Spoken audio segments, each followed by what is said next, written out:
So it's been over 3 months since we launched Jotform AI Agents. That's why we thought that maybe we can just, it's a good point to look back and look at what we learned, share what we learned about AI agents and how our users are using this product, what kind of things we learned about how to make things better. Hi, my name is Dimitri Panici, and I'm a content creator, agency owner, and AI enthusiast. You're listening to the AI Agents podcast, brought to you by Jotform, and featuring our very own CEO and founder, Aytekin Tank. This is the show where artificial intelligence meets innovation, productivity, and the tools shaping the future of work. Enjoy the show. Hey there, and welcome back to another episode of the AI Agents podcast. In this one, it's going to be a little bit different. We're going to interview Aytekin. Aytekin's been the co-host of the podcast, but we're going to interview him as we feel like it'd be a good inflection point for just a bit of a reflection for the things that we've been doing with Jotform AI Agents. We talk about a lot of other things on this channel, and we plug Jotform AI Agents a lot, but I think this is always going to be an interesting conversation because as we'd like to interview founders, we often don't acknowledge we have our own very esteemed and experienced founder on this podcast hosting it. So Aytekin, how are you doing, man? Good. So it's been over 3 months since we launched Jotform AI Agents. Mm-hmm. That's why we thought that maybe we can just, it's a good point to look back and look at what we learned, share what we learned about AI agents and how our users are using this product, what kind of things we learned about how to make things better. So I think this is, we could probably do this at the 3 months, 6 months, 1 year, milestones and just share what we are learning with the AI agents. Yeah, I think that's a really good idea. You got to go at different points in time, I feel like. And once you do get to different points, I'm big on reflection. So I think this is going to be awesome. Just to kick things off, my first question is actually regarding, back in the time of the launch. Take us back to 2025, February 25th specifically. There was a live stream that you had launching the AI agents. What was the single most important promise that you wanted users to hear about AI agents that day? So I think one of the things that we really cared about was having these multiple channels for our AI agents. Sure. Because, once you train your agent, once you have this customer service representative, once you have this AI agent that can actually do things for you on your behalf and talk to your customers, take, appointments, fill out forms, do all kinds of things, that you don't want to just do this in a single place. Like you want to have it available wherever your customer is, right? If your customer wants to call a phone number, maybe your AI agent should also be there on the phone. If your customer, if you're international, right? Everyone is using WhatsApp outside US, right? They're gonna actually write to you on the WhatsApp. If you want to use Messenger, if they want to use Messenger, if they want to go to your website. So all these things, once you create your AI agent that can actually, represent you and do things on your behalf, why don't you have it on all the platforms like social media? So when we launched, let me share my screen. Sure. And so when we launched, Jotform AI Agents, we actually launched with 8 channels. The main one was the chatbot that you can actually put on your website. But there was the phone agent. People can call and talk to your agent. There was the WhatsApp. There's a voice agent that they can actually, connect while they're talking to the, chatbot on your website. Or you could just use the voice agent. You could just embed your voice agent somewhere. Messenger on Facebook or on Messenger, if people want to talk to you. You could just give them an app. We didn't have that at the time, and the standalone mode is like you can just send a link to your agent. And kiosk is more about if you have this office space where people should be like just you can put this kiosk iPad or something, and they can just talk to it or just type to it. So that was the main thing, and we found that this was a good strategy. So one of the things we discovered was like most people were actually using this chatbot on their website, but all of these channels actually started growing, and they have, they are not huge. Like they are, some of them are like 5%, 6%, but there's like we are seeing growth on all channels. So this tells us that this is really useful. So where are we in the 3 month mark? We are actually reach. We have 10,000 active users, and we reach to around like 8,000 conversations per day. Like AI agents and our their customers, our users' customers, they're having on average like 8,000 conversations daily. So that's where we are. But we are seeing all these conversations happen in all these channels. So because we saw this, like the channels are good and people are using all these different channels, so we started investing in like working on these additional channels. So we just last month we released the next one, the Shopify agent, and this is also growing fast. And basically you can have your chatbot on Shopify, like we implemented as a native Shopify app. So it can actually even give you answers about your order status. It can give you like the location of your order, or it can answer your question about the products as well. And one of the things we are just launching in a couple of weeks is the presentation agent. The presentation agent is going to be, you could put it on your web page, and then people can go and just watch a presentation and then listen to the AI talking about the presentation. But you can also ask questions to the AI about the presentation, or you can ask the presentation agent to ask specific questions when they reach specific like slides on the presentation. Another one we are working on, and that seems to be in the beta program, we have lots of people using, is the Gmail agent.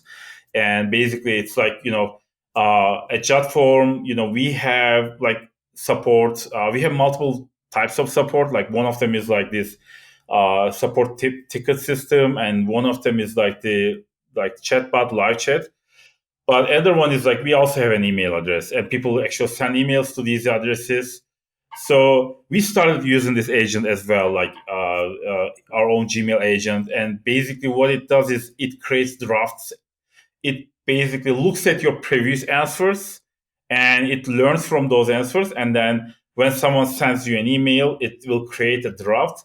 And basically, sometimes it's perfect. You just say sometimes the other party, the customer asks like a really tough question and the answer is not correct, but you can just edit the parts and make it good, and then you can send it. So it actually sped up our support team a lot.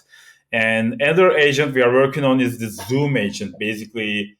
And Zoom agent is not just Zoom, but it can also work on like Google's what was that Google I don't remember the name of the Google's video service.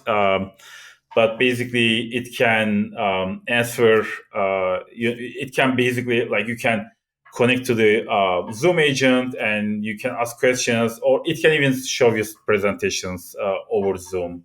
So we have all these agents, and more agents are coming. And that was one of my main points when I made that speech. And you can find the speech on Jotform's channel, YouTube channel.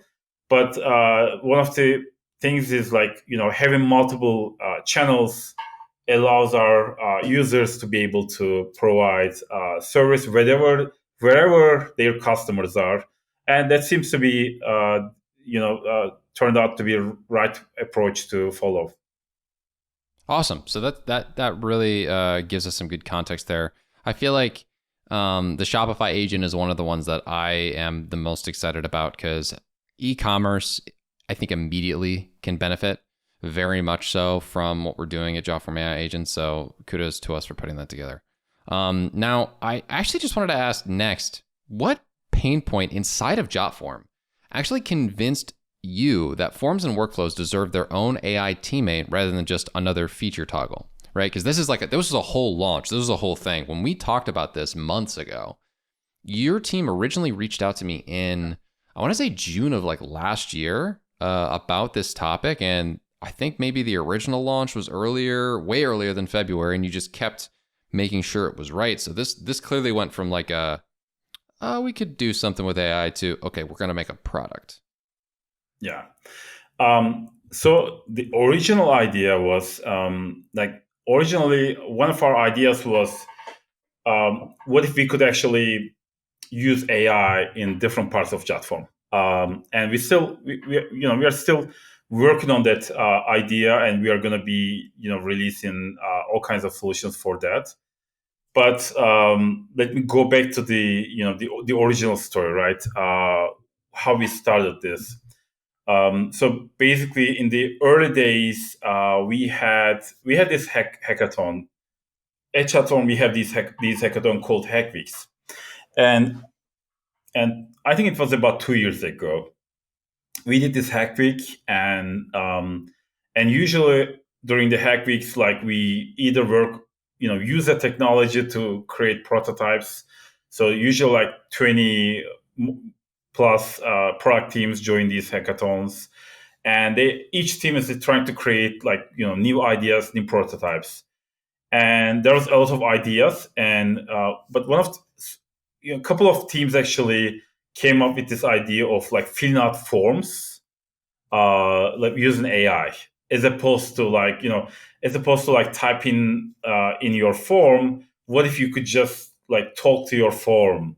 It could be over phone, or it could be on a website. So that was the original idea, and that's how we started. And once we actually did that product, and once we released that product to beta users, we had a surprise.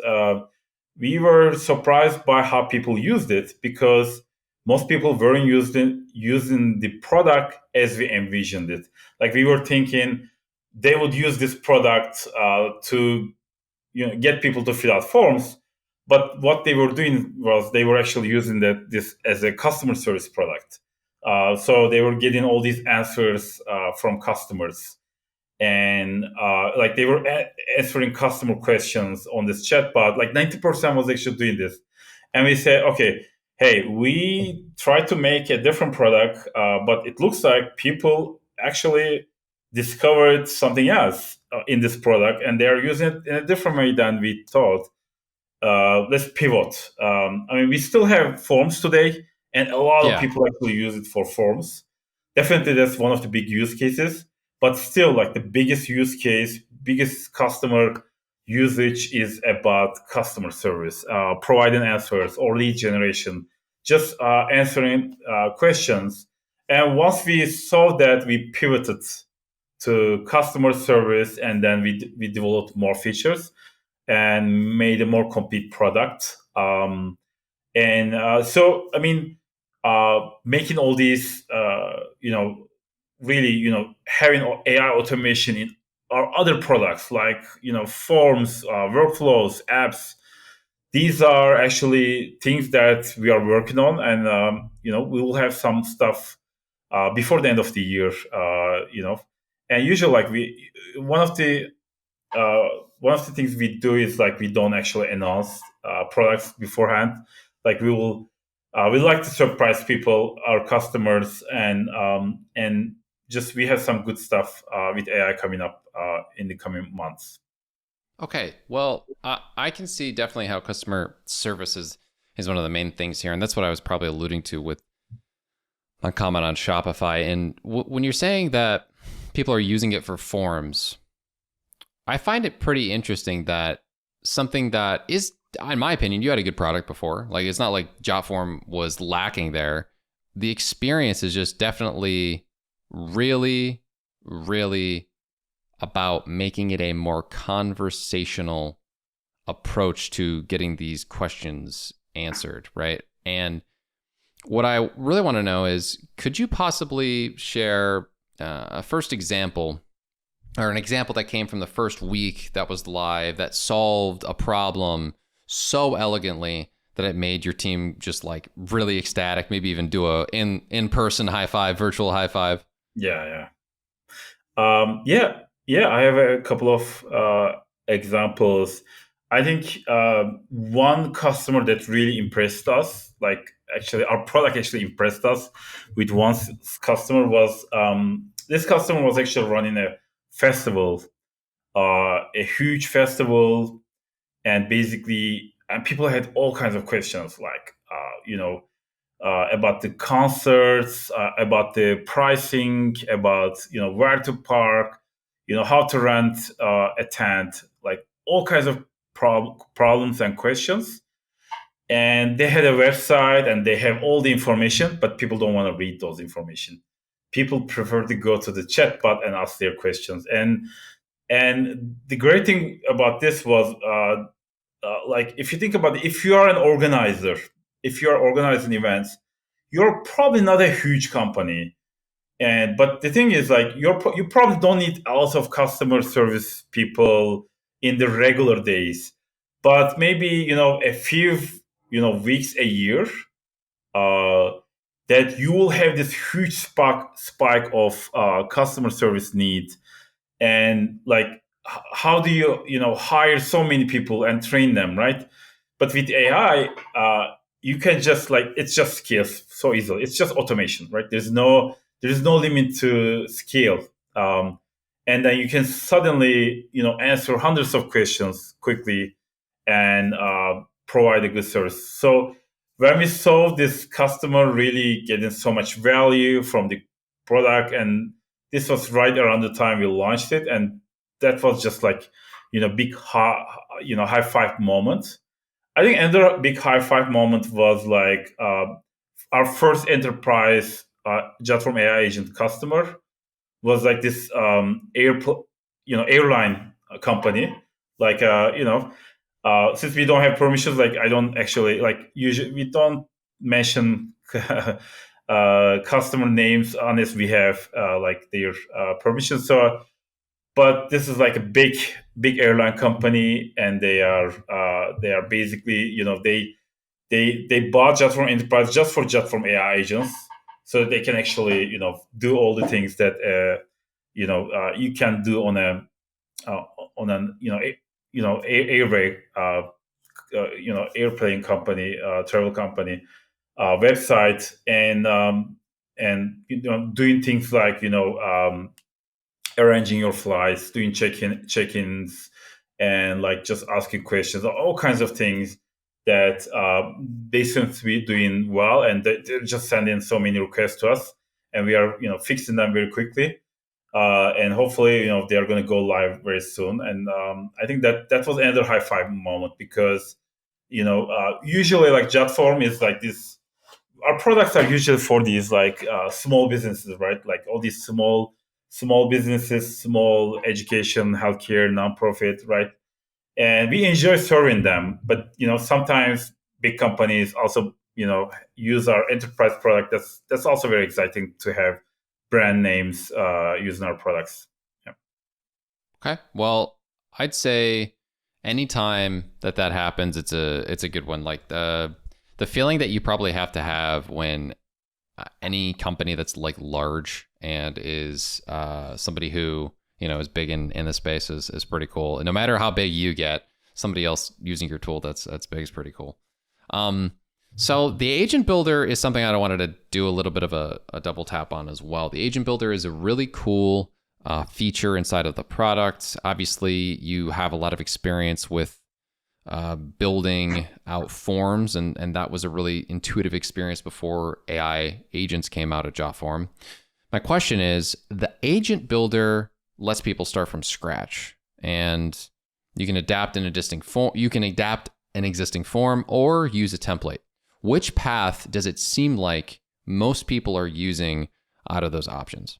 I think that's a great question, because that's a question we have been asking a lot as well, and measuring and A/B testing a lot in the recent months. And what we discovered was the best one is like if we ask people to enter prompt. if we ask them to just enter whatever they want to do, like, I'm a barber shop, yeah, I need to take appointments and, connect to my Google Calendar. Like, if they describe what they need to do with a prompt, then we can actually give them the agent. Like, we can just create the agent for them and be ready to go. And all the other options didn't work that well. Like, starting from scratch means, right, you just start with, like, you have to go everywhere, like on the agent builder, like, and you have to customize everything to your needs, right? It's just too much work. And we are actually, like, we have numbers behind this, like this conclusion. And once, when we give people the prompt, people get the results and we activate more users. So templates, they don't also work well because it's just, we don't have templates for everything. And all, like, just searching and browsing, finding the template you need is a lot of work, right? You can just write what you want. It's just much easier. And like, we have clone yourself. That's also a lot of work, but it's fun. So we always want to keep that. But it's fun. But it's a lot of work. And I don't know what else did we have. I think that was all we had, right? Yeah. Form, right? Starting from form is actually fast and works really well. But most people are not turning their forms to AI agents. So it only works in some cases. Existing Jotform users usually use that. But mainly what we are seeing is that new users, people using Jotform AI agents, you know, if they just give their prompt, if we give them a prompt box and ask them what they want, we are able to give what they want, and then just they can just start using their product right away. So that's the best one. It turned out, and there's a lot of A/B testing. So I'm glad, like, you had that great question. Yeah. Yeah, I mean, for me, I like the AI agent builder the most, and also templates. Templates for me are just like the easy peasy go to with a lot of this type of products. I think that you guys have I mean, it was like I remember when you showed me the list of templates you guys had, I was like, how did you, it's excessive. It's thousands. Not that, you can never have too many templates. Now, regarding some of the technical side of things, this is a little bit more under the hood. Which technical decisions, like AI chat model, for example, retrieval strategy, guardrails, ended up defining the personality and reliability of Jotform AI agents? Yeah, that's another great question. So when we launched Jotform AI agents, one thing we did was we started actually running our own customer service using Jotform AI agents. So right out of the gate, we were getting 2,000 conversations per day from our own customers. But we had a shock because what we did was, like, we actually switched like 15 people from our customers service department to do like the review of these conversations. And once they reviewed these conversations, we discovered that it's very low. Like, the resolution rate was very low. It was like 25%. Luckily, like, if you cannot get an answer from AI, we can still talk to our human customer support. But 25% was terrible, like, just out of the gate. So that was a kind of like that kind of defined what we worked on the next 3 months, because, like, the majority of the team actually started working on these problems. So what we did was we clustered. You know, we are able to answer 25%, but the 75% is not good. So we actually, like, did cluster analysis. We use AI again to that 75% to find, like, the common problems that our AI agent is not able to answer. And then we gave these clusters to different teams, different product teams, different AI teams. And then we said, okay, you own this, get it working, solve this.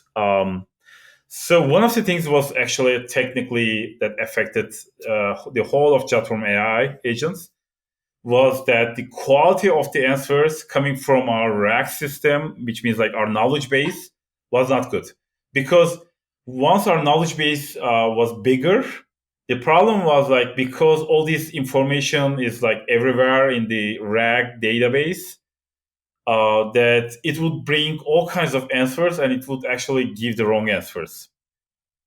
So one of the things that we did was that we actually changed the embedding model for our RAG, and that like we moved to like Gina for our embedding model, and that actually made a big difference. And we changed something with our vector database as well. So I'm not really too much like not I didn't like closely follow what was happening there with our technical team, what was doing, but basically that was one of the biggest improvements. So that made like a 10% difference, and not just for us, but also for our customers as well. So basically, our the utilization of our knowledge base just got better because we were using our own product and because we were finding out why it wasn't working.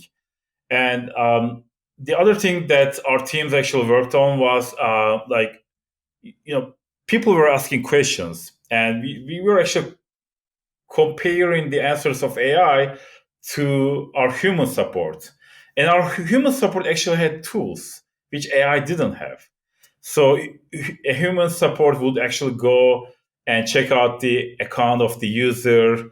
They would they could like look at the email logs and find out if if someone's saying like my submission is missing or my email, I didn't receive my email, right? The human support could use tools to like debug that problem. We created tools for them, but those tools weren't available to AI. So one of the things they did was they actually made sure that those tools are available over API, and we actually improved our API feature of the Jotform AI agents, so that we can actually utilize those APIs, use tools. Our AI agent can actually use those tools in a Okay. better way. So that also like those guys like each team they would work on like 3 weeks and they would make a 5% difference. So and over time, over the 3 months, we started with 25% and we reached to 75%. Now, instead of 1 out of 4, now we are 3 out of the 4 conversations with our customers are resolved. And we still have that like 25%. And and in those cases, like we are transferring the user to human support, and just at this point, like it's very hard to find more clusters because like all these questions are all these usual like minor issues. So my guess is we'll probably reach like 80%, but I doubt that we will be able to go over that much further. But it's okay. The AI doesn't have to do everything. The AI can handle most of those repetitive questions, easy Yeah. questions, so that the human support can actually really work on more difficult questions. And what we saw was our human support, the load for them actually decreased, and our average response time on the human support actually lowered because we could get back to customers much quickly. So our customer support in general got so much better because we have AI. But our full human support team is still working. They are still contributing. Many of the needs they mentioned, like laying off people or things like that. I don't want to do that. I think it's just better to let AI handle the easy stuff, but provide a much better service to our customers. This means like we can keep more people, like we can keep lower our churn rate, increase our onboard users better. So this is a great way to like, and also it's really terrible for a support person to constant answer those easy questions, you know, all the time. It's just very boring. And that's just, I mentioned to you like why I started Jotform, because on my previous company, I worked for this media company in New York, and we had these editors, we owned like 100 websites, and every day they would come to me to ask me to build a form, and I got tired of building similar forms, and it was so boring. That's why I built Jotform. In a similar way, our support team is now only answering like tough questions, and all those easy stuff are instantly handled by our AI support, and just we are providing a better service to our customers.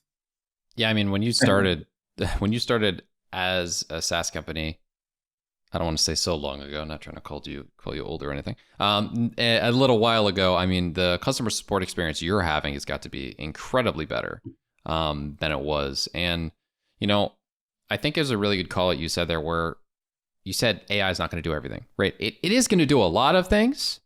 And we mentioned this very early in the podcast history. We said, it's crazy. Like, people are assuming it's going to be perfect, but tell me the last time a customer support person's been perfect. That's why they have those like rating scores and stuff for customer support. So very good call out there. And obviously as time goes on and the models improve, I imagine you're just going to see natural improvements anyways. Oh, definitely. That's also one of the things we see. Like, as the new models come out, right? Right. The Gemini new model, and we are using multiple models. By the Yeah, way, Gemini we are 2.5. using ChatGPT, Claude, Gemini, all these different LLMs. The models at the backend, and we are actually comparing them to each other. And then if one of the models actually perform better, for example, Gemini for a while when they released like 2.0, 2.5, I don't remember which one, they were actually better. And then OpenAI released 4.1, and actually, they were in the very similar level. So we are using them both right now. So it's just that's also making a small difference in the quality of our answers as well. Like, that might have probably provided a few points as well in this journey from 25% to 75%. Yeah. So what I'd say is I'm going to be enamored with these reasoning models are going to get cheaper and cheaper. Like, for example, you're using 4.1, which to my knowledge is 6 times cheaper than O3, right? But I think it was 50 times cheaper than O3 before they dropped O3 Pro. Like, they dropped their prices by 80% or something like that. So I'm very curious to see, are we going to reach reasoning models having the same cost as like 4.0 and 4.1, were a little while ago? And when that happens, I think all bets are off regarding the capabilities of a lot of these tools because, sure, it might miss something here and there because it doesn't have as large of a context window or because it's not a good reasoning model. But soon, I mean, I'd imagine in like 6-7 months, maybe a year at latest, like these reasoning models are going to be just as cheap as like the output models are right now, right? Or maybe that's a bit of an early prediction. I don't know. Yeah, it's hard to guess, but in our case, like we are not really worried about the cost. Sure. We are worried about the quality more than the Yeah. cost. Hey, So that's fair. we're okay to eat that difference. Gemini is really cheap for us because we have been a Google Cloud customer for a very long time. We are spending huge amounts of money on Google Cloud at Jotform because like we have 35 million users, and because of that, like Gemini is much cheaper. But what we look at is like, do we actually like what's the best quality? If OpenAI has a higher quality, we'll go with OpenAI. At this point, it's more important for us to have this like be a leadership position in this new growing market than to be really worry about the cost too much, because it's just like every customer we keep is a customer that helps us grow this product, and so it's really important for us to look at the quality. Yeah. Absolutely. So moving forward with my line of questioning, I like you're getting interrogated. The interesting thing here is, we're 3 months in. What usage pattern or metric has surprised you the most? Number of agents created, maybe conversations handled, or something else entirely that I didn't think of? So one of the things that really surprised me was like one of the channels, and in the beginning I talked about like the channels really had a big usage, and that was the website, the chatbot. But on websites, they don't just use chatbots. They will sometimes embed the AI agents on the page. Some people actually just replace their homepage with Jotform AI agents. Like they just put the chatbots, and when you go to their website, you just write to the AI agent, talk to the AI agent. And I've seen that as well. But so what we are seeing is that 70% of the usage is coming from websites. So as opposed to like all these different things like, Messenger, WhatsApp, the phone and all these different things are much smaller. And I I think it was we are around like 300,000 daily number of times our AI agents are shown on the websites. Like we are getting like 300,000, and we have like 8,000 conversations daily and most of those conversations are actually coming from websites. So it's like biggest surprise was actually to see that people actually use this as a product on their website. Yeah. And that's actually like maybe I'm just gonna introduce this new product to you here right now. Like we didn't announce this, but we actually because we saw that people are using this as a website chatbot, and AI agent has like so many features. We decided to actually build a new brand that actually has it's and you don't know about this as well, like your first I time hearing don't know about this. anything about, yeah. I'm like, what are you talking about right now? I'm gonna actually share my screen. So this new brand is all about like just very simple. Like you don't have all the AI agent stuff, all the features. You have a website. You want to put a chatbot, AI chatbot on your website.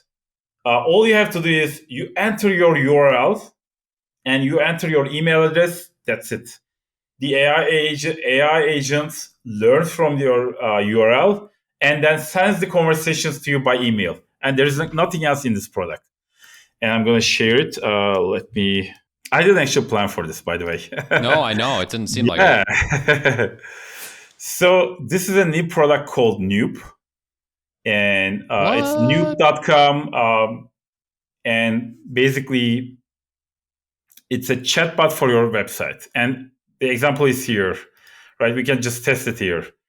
What is Noop, right?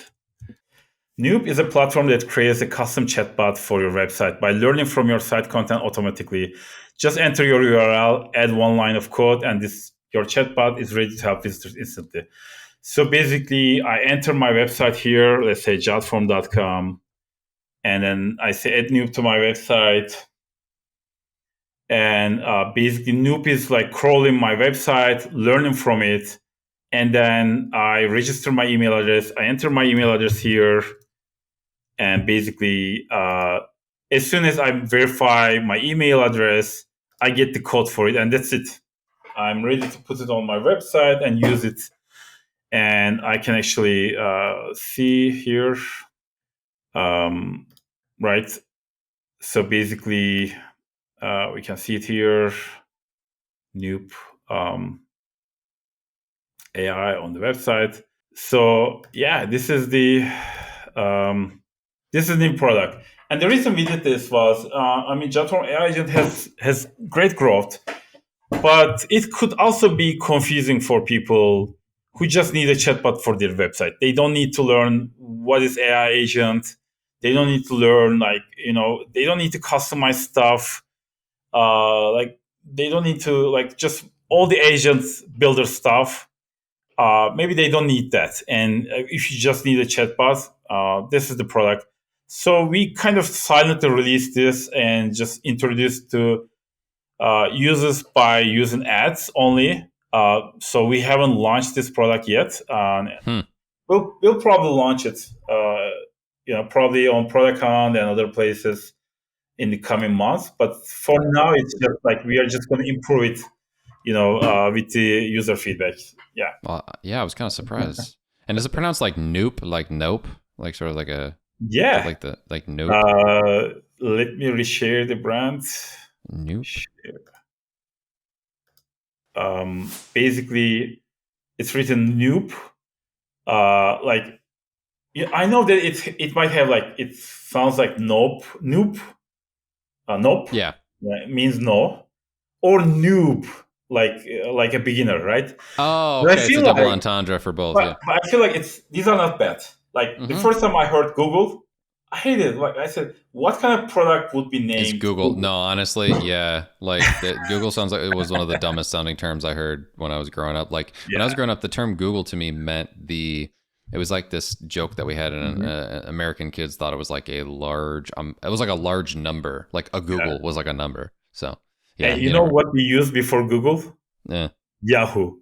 Yeah. Oh, yeah. Well, Yeah. shout out to them for failing absolutely in that one. Yeah. All right. And you So know which register I used when I registered for Jotform when I first started Jotform? GoDaddy. GoDaddy. Right. Yeah. No, Yeah. I Yeah. feel like all these I think all these domains actually easy to remember because they're Nupe is kind of easy to remember. That's why I love this brand, and we'll see what's going to happen. Yeah. It's a Exactly. nice little experiment for us to see how much it grows.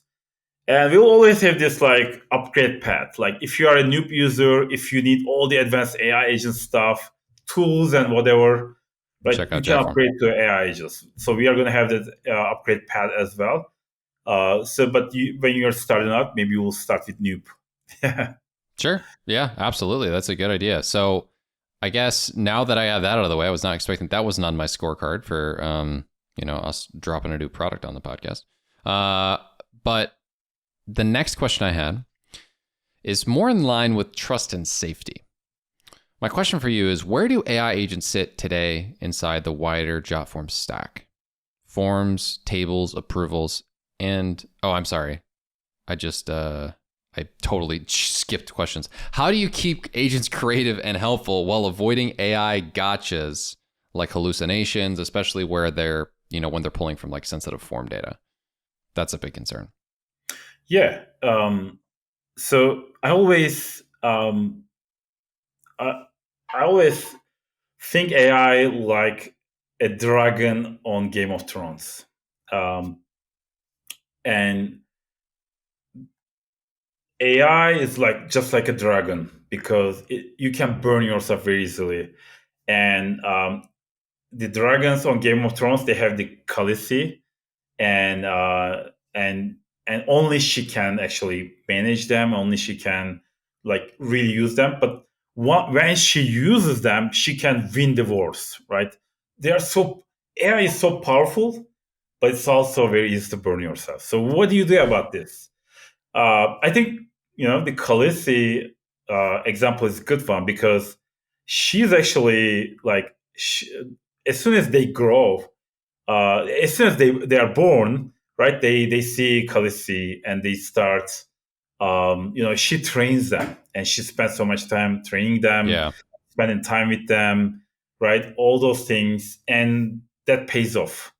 So if you think that you can just use AI right out of the gate without taking time to training, without taking time to testing, it's not easy. That's why with the AI agents, just from AI agents, the agent builder, like we have something we have all these knowledge management features. Like you can add all kinds of knowledge. You can add your URL so it can actually crawl your website. We have this teach your agent page where you start talking to your agent. Like let's say you're going to hire a customer service representative for your company. Would you just hire that person and just dump these documents in front of them and just leave? Or would you No. actually spend time with them? Would you actually train them, get to know them, and let them actually watch you serve customers? Role play with them. Unless you do all those kind of things, you're probably not be able to get the best of them. And the same thing applies to AI. AI can be dangerous if you don't take the time to actually really uh, make it work for you and train it and just play with all the levers, right? And it's like we have with the Jotform AI agents, right? We have the team that's working on that. Like just we spend a lot of time like reviewing conversations and finding all these problems and fixing all these problems, and just it just pays off. You don't get the quality unless you invest in it, and you don't also get the quality without the quantity, because you have to review what AI is doing to be able to really say, okay, we are at this percentage, we have to improve things. And one of the great things about Jotform is like we always have this idea, like we always provide our products as free, and free means quantity, and quantity means quality, because when you provide something for free, people love free. Like just and when we provide a free product, we don't just it's not a trial. It's not a like free if you give your credit card, or it's not a free and like you have nothing to use, like whatever you want to, when you try to do something you have to upgrade. It's kind of free. It's all free. We have all the features, right? You can just use it, and this means like we have a lot of active users who are able to use the product without worrying about like really investing their hard-earned cash with the product. And because of that quantity, now we have 10,000 active users, and we are seeing 8,000 conversations daily. We are able to actually improve the quality, and the quality brings more people as well. Like when people try, they see the product is good, and then more people. We are able to onboard more people. So yeah, I think it's just a journey. It's just like security, right? Security is very similar. If you are Yeah. in security business, you know that it's a journey. It's not just something you can do one day and then you have a secure website or something. You have to like invest on it over a long time to make sure you are secure and keep secure over the long time. Yeah. No, you're absolutely right. It's very difficult to do anything good immediately, or well, not good, but great and perfect immediately. So the iterations here are going to happen, and no, I appreciate you being transparent about that, because it is one of those concerns people have, and as long as it is a concern for us here at Jotform, I think people are going to be satisfied with that answer pretty much. So we're getting up to about 45-ish minutes, and so I'm going to fit in about like 2 more questions. So I think it's fine. Like we can go over. Nothing. okay. I don't have anything All right. else. Yeah. Gotcha. So next, what we have is ecosystem fit. This is the question I attempted to ask a couple minutes ago and stuttered and said the wrong one. Where do AI agents sit today inside the wider Jotform stack, whether it be forms, tables, approvals, and what's the next integration that will make them feel truly everywhere? So at Jotform, we are actually in the business of automation of communication.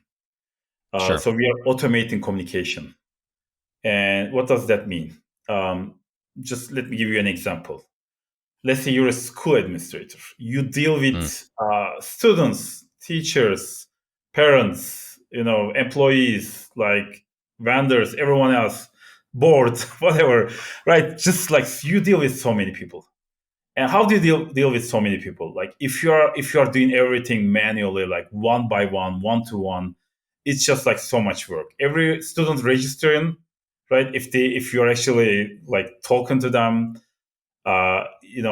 it's just like so much work, right? Registrations, applications, like there's so many things going on. How do you do that? You use forms. Forms automate communication, right? Sure. And just regular forms don't just like, if you're just using a Google form, you're not going to get much benefits. But if you are using a product like Jotform, you get like so many benefits. Like you validate your data, you put these condition logic, you integrate your data with other services. You are able to send your data to other services, other products. You're able to like create workflows, approvals, e-signatures, like appointments, like just so many things. And that's why people use Jotform. because they are able to automate communications, and not just like the form filling, but also all the steps after that form filling, because we invested in finding out like what people do after they fill out the form and what the businesses need. And we spent almost 2 decades like automating the rest of the journey. um, like if you look at our products, they're all about automating the communications, right? Like just e-signatures, like instead of paper, manual, sending to each other, you just do it online. It's very easy, quick. Jotform apps, like you can turn your forms into a mobile app and give it to your customers, and they can just easily access your forms. Um, right? We have like PDF editor. You can turn your data you receive on the forms into durable documents that you save without like losing anything. And so we have like all these additional products, and just from AI just are very similar. It also automates the communication. And what kind of communication? It's the that conversation that you have with your customers or students or patients. Basically, you are able to give them answers, or like use the tools like appointments or other tools to be able to help them whatever they need to do, make sales, collect leads. So basically, it's a AI is basically automation, right? And that's why AI agents are also uh, automating the communication, and that's why among Jotform users, as soon as we release Jotform AI agents, we have seen a lot of people using this product, and because our users are usually like they're small businesses who are serving lots of clients, lots of customers, or their education serving lots of students. They are like healthcare serving lots of patients, and just nonprofit like they're dealing with people, right? So Yeah. all these people, they actually like they can really use that help. The AI can actually help them be available 24/7, answer questions, and use tools, give the tools people need to be able to do things. And that's why I think that this is a great opportunity to be able to provide all these functionality for our users. Yeah, no, absolutely. I think that makes sense. It's an interesting area we're trying to get into. I mean, the ecosystem that you've already built with forms was so robust, and then there's so many different ways you can go with like integrating the agents into other tools and products with all the integrations we have. So it's pretty incredible. So speaking of incredible and all the different things you can do with Jotform AI agents, with heavyweights like Zendesk out there and Intercom kind of touting AI sidekicks now as they move from kind of that chatbot realm to sort of like AI agent sidekicks, what's the most unique moat that keeps customers choosing Jotform's approach? I think it's our mentality. Our biggest moat is our mentality, which is we are for the small guys. The small guys, we have the fully functional free version, up to 100 conversations per month. It's free. There is no gimmick. There is no trial. Like if you are receiving less than 100 conversations, it's all free for you, right? And think about all the companies you mentioned. That Intercom, $1 per conversation. $1 per conversation. Like if you have Wow. 100 conversations per month, you pay $100 per month, in addition to their subscription fee. Zendesk, $2 per conversations. Conversation, right? Uh, Hopefully, I'm not incorrectly remembering them. And Salesforce was also similar. Sorry if I'm, No, you're good. misrepresenting. So check their website. Just like I don't want to misrepresent our competitors, get into trouble or anything. But that's what I remember about their pricing. Basically, I think our biggest moat is like our mentality allow free users to have a fully functional, great product, and build that relationship with them. And because once we build that relation, if they never have a need for a higher usage, that's fine. They're not really costing us too much.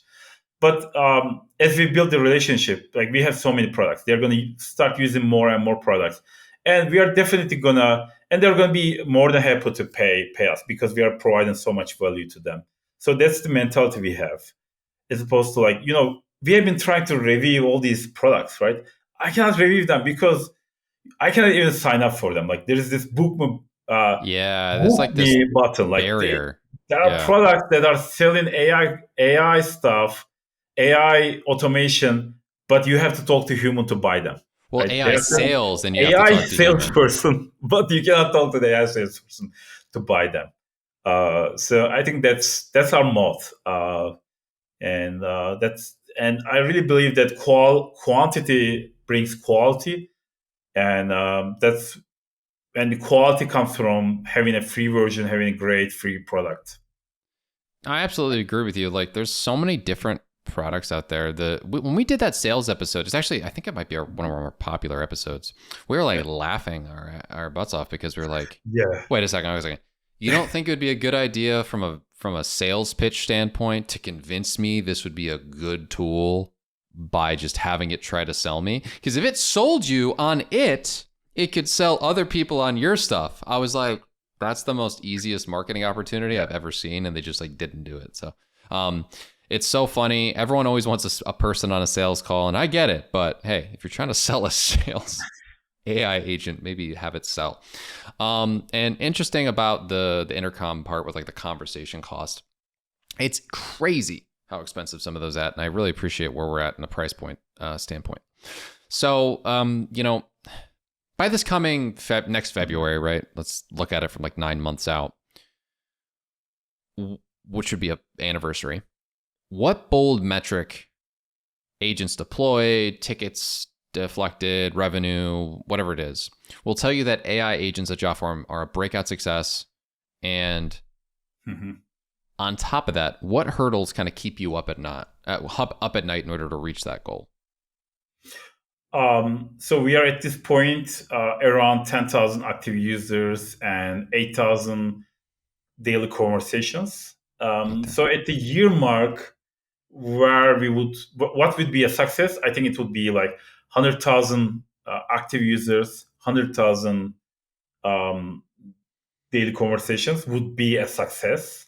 So we are going to keep working hard for that. But I see. I don't usually have. I really don't believe in goals. I actually believe in like going towards taking the right path, going towards the right direction.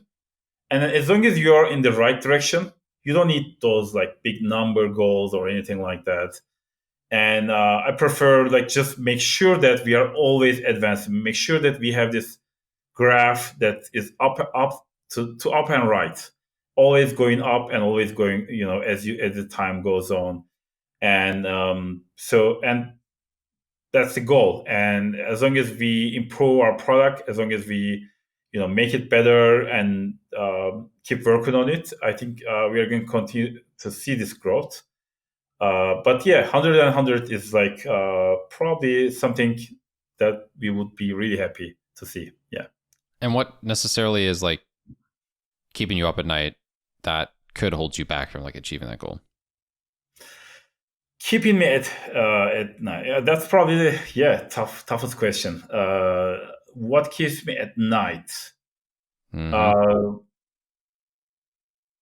that's a great question. Like when you're doing this, Yeah. what stresses you out most about it? I think one of the things that we always have to worry about if you are building an AI product is if the model companies like OpenAI, Claude, or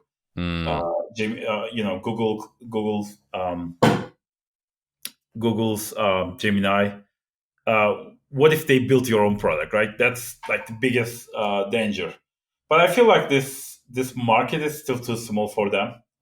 They are more focused on the consumer market, and they're focused on all these huge goals like AGI, super Yeah. intelligent, like all this stuff. But there's always a possibility that OpenAI might just do their own similar product, and then that would actually make it very hard for us to compete with them. But my guess is that they're probably not going to be able to invest in that. Like, right? So when I was like a really small company, still growing Jotform, Google actually released Google Forms, and that was like, oh my god, what am I gonna do? Like, just Google just cloned my product. What do I do? Yeah, And it yeah. put it in Google Drive. Like millions of people use Google Drive. 100 million people use Google Drive, right? But the thing is, like, Google Forms is not a big thing for Google. It's just a minor feature that probably has like a small team, much smaller. Like Jotform has 700 employees. Google Forms, I don't know, maybe it has a small team behind it, and they are not really building any features. They're just making sure they have this, small, easy. It's actually not bad, but it's No, it's a just fine it product. doesn't have any Yeah, features, but it's still yeah. good. It's very useful. So I would guess. So I wouldn't worry too much about that.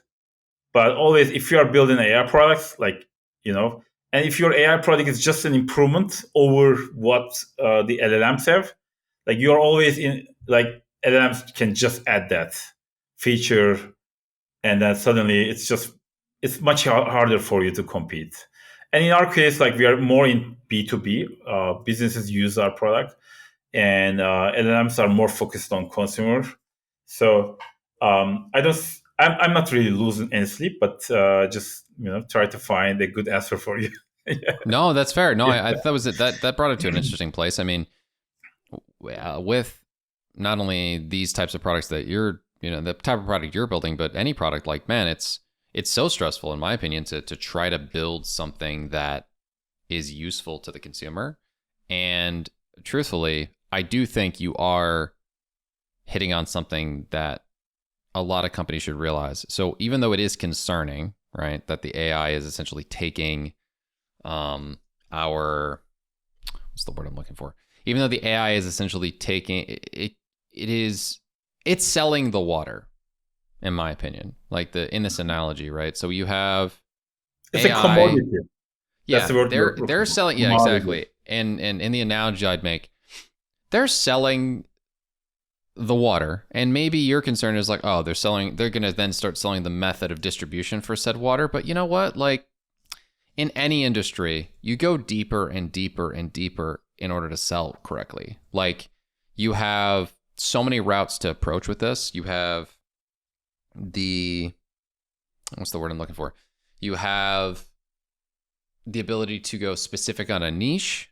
You have the ability to go B2B where they're B2C.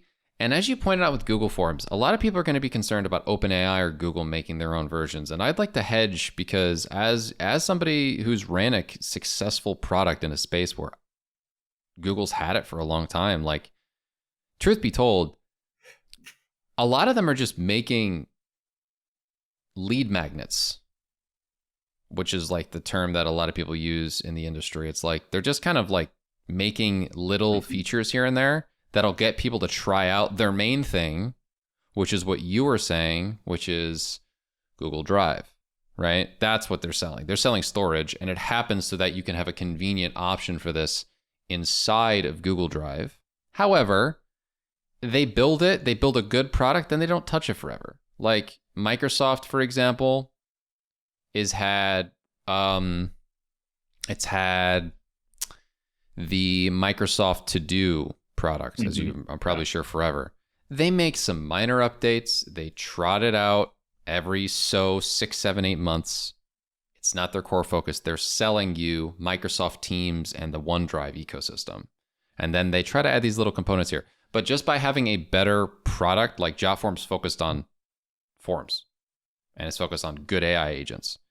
I think even if OpenAI comes out with an AI agent, I don't even think it's going to be something that gets people to use other things they're really trying to sell. So anyway, that's my 2 cents on that. I think we had another competitor in forms business. Actually, Adobe was our competitor. Adobe actually had a Adobe? product called Form Central. That was a long No, time. shoot. I didn't know this. And when they closed it down because it was just a minor feature for them, because it wasn't worth the attention to them. for them. Like just and I always believe that if you're a company and if you're like your main business is that product, that you're more likely to like be a long-term player. And when Form Center closed down, we actually that was one of our top competitors. And when they shut down, like just we got so many customers from them, and that was a big growth bump for us. And so it's I don't think it's a good idea to worry too much about the competition. Just do your best and you keep be permanent and keep working on it, keep improving, and things work out well at the end. Yeah. Yeah, totally. So last question is kind of a bit of a future thinking, since we got our caps on of the future, we've kind of covered everything on the product itself. Fast forward 5 years. Do you see classic forms as the primary interface, or are conversational agents quietly going to handle most data capture just through natural conversation in the background? I feel like forms will still exist, but I don't know if we will continue filling out those forms, or if the AI agents are going to be filling out those forms. So I mean, this is a interesting questions, and I also want to find out like what you think about this. Yeah. But Yeah. in general, like software is changing, right? Software is becoming AI agents. It's going to be different. The UI, maybe instead of using a UI, maybe instead of using these like text boxes, buttons, maybe the UI is the user interface. It's a conversation. But I feel like forms, they kind of structure the data, and that's why I think they're gonna be around for a long time. But in many cases, maybe you're not gonna fill them out. Maybe AI is gonna help you fill them out. So I mean, today there are still people who use paper forms. There are still people You know what? That's a who good point. sign documents on paper, right? So some things, some part of the society, are very quick to use the new functionality, new technologies. But there's also this big part of the society which resists the change. Like they want to use the old tools because the old tools just work. Why mess with it if something works? And we saw that during the pandemic. We saw a huge growth bump, and the reason was like people were resisting going digital. They were resisting like going from paper forms to online forms, and then suddenly they had to work from home, and those paper forms were not available anymore. Like they didn't have their printers at home neither, right? So they started like switching to online forms, and that's why we saw a huge bump. So And I think it's a form usage, yeah. transformation, but it's just like transformations don't happen instantly. It just takes a very, very long time. No, they What do you don't have think? it happen overnight. I think you're very true on this.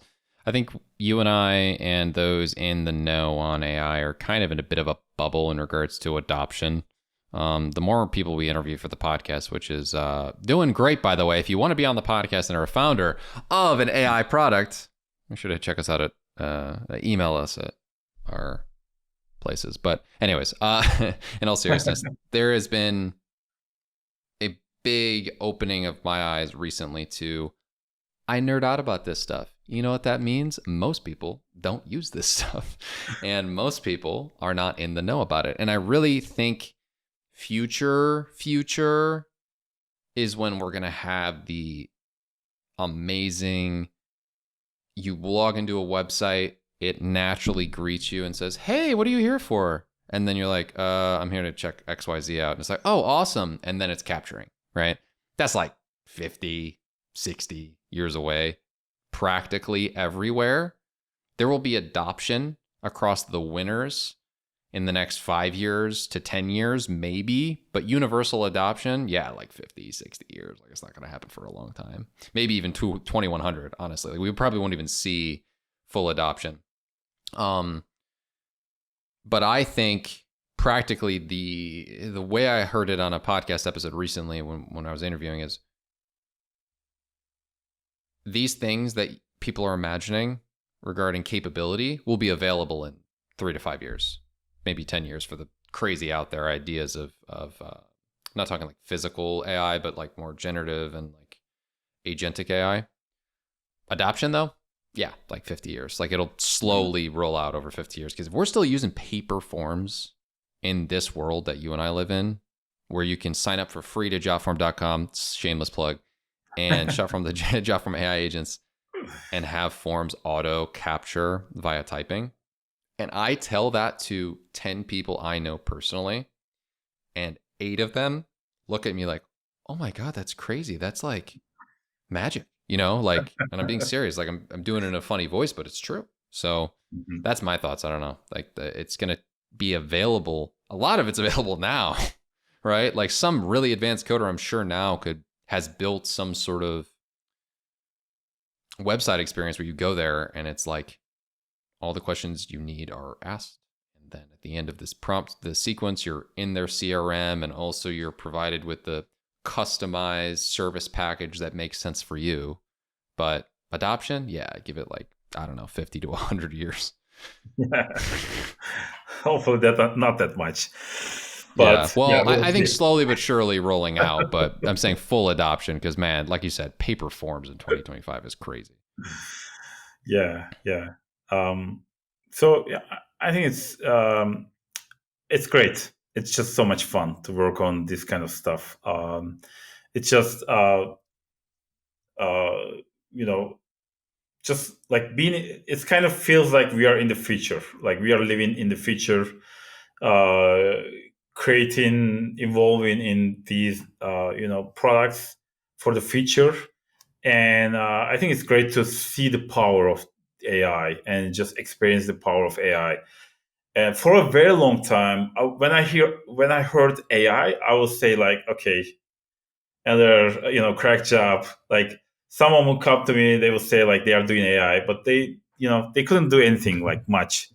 But now it's a reality. It's not some small thing. It's just it's a big thing, big technology revolution. Just like the person, like this is the fourth one I see in my lifetime. The first one was the personal computer, and the adoption was very slow in that case. Like it took it took decades for everyone to have computers. And after personal computer, then the internet came, and then the adoption was much faster, and then the mobile phones came, and then much faster. Like now, every day today, like everyone is walking around with a computer in their hands. They have internet wherever they go, and they have a personal computer in their hands with the internet, and they can just do whatever they want. And it's just and now with AI, I think just AI makes these technologies like just possibilities are like limitless, because it's just you don't have to do the work. AI is kind of doing all these work for you, and it just creates so much possibilities. And we are actually seeing that. We are seeing the real examples. Our customers, our users are seeing the results. Whenever I go to ChatGPT, I see the results. It's real. It's not just some short-term, short-term something. That it's a real revolution going on, and it's good to be a part of that. Yeah. Yeah.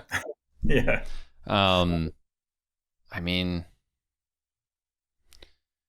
I do feel like we're living in the future, as you said, and I'm so grateful that we're doing this together and that we're working on this product, and you brought me as a part of it, because I feel like I'm on the forefront of knowing about this stuff, literally just because you asked me to run this podcast with you. So I'm just really grateful that we're off to such a hot start on the podcast, on the Jotform AI Agents product. And that being said, I mean, that's pretty much the list I had for you, man. So I think we're good to go. The only thing I'll say to close it out is, if you haven't left a review yet, seriously, I don't know what you're doing.